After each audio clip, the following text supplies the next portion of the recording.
অবশ্যই তোমরা আমার ফ্ল্যাটের গৃহপ্রবেশে এসো। আর এই দেখো এখানে আমি একটু মাম্মামের কাছে আদর খাচ্ছি। মাম্মাম দাও তো, ভালো করে দাও না মা, একটু মাম্মাম গো একটু ভালো করে দাও। হাতুটা তো জিবুটা চাটি, দাঁড়াও জিবুটা দিয়ে একটু হাতুটা তোমার চাটি, হ্যাঁ একটু কুরকুরি করে দাও। কানের পাশে মাথায় হাত বুলিয়ে দাও, ভালো করে হাত বুলিয়ে দাও, ভালো করে। বলি বাবালি, এই যে হাই দিস ইজ মোমো, আমি চলে এসেছি একটু গুরুজির কাছে। আমি এক্সারসাইজ করবার চেষ্টা করছি, শিখছি। আর ওদিকে দেখো গোপলা নাগা, তার গোপলা ভাই এক্সারসাইজ করে যাচ্ছে। গুরুজি দেখছে, লেগে যাচ্ছে, কিছু বলতে পারছে না আমাদের।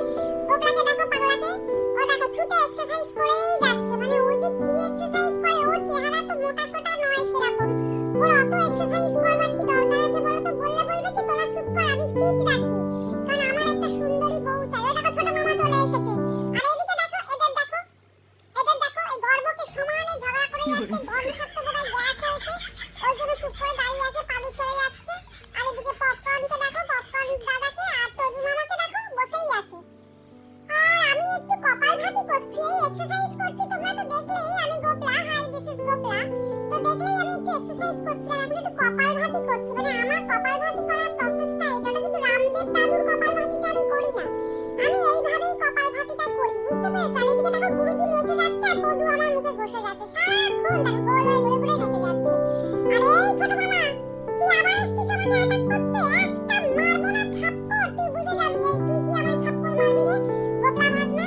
তোকে আমি এমন মারবো তোর গুষ্টির পিন্ডির তুষ্টি করে দেবো। দেখ আমি কান ঝেড়ে নিলাম, আমি উঠে বসে আরো শক্তিশালী হয়ে গেলাম। এই চুপ কর ছোট মামা, এই তুই আমার চড় মারছিস ছোট মামা, তোর এত বড় সাহস, তুই কেন আমাকে থাপ্পড় মারবি বললি?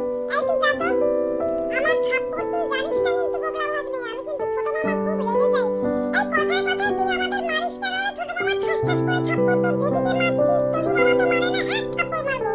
চুপ কর গোপলা ভাগ্নে, এক থাপ্পড়।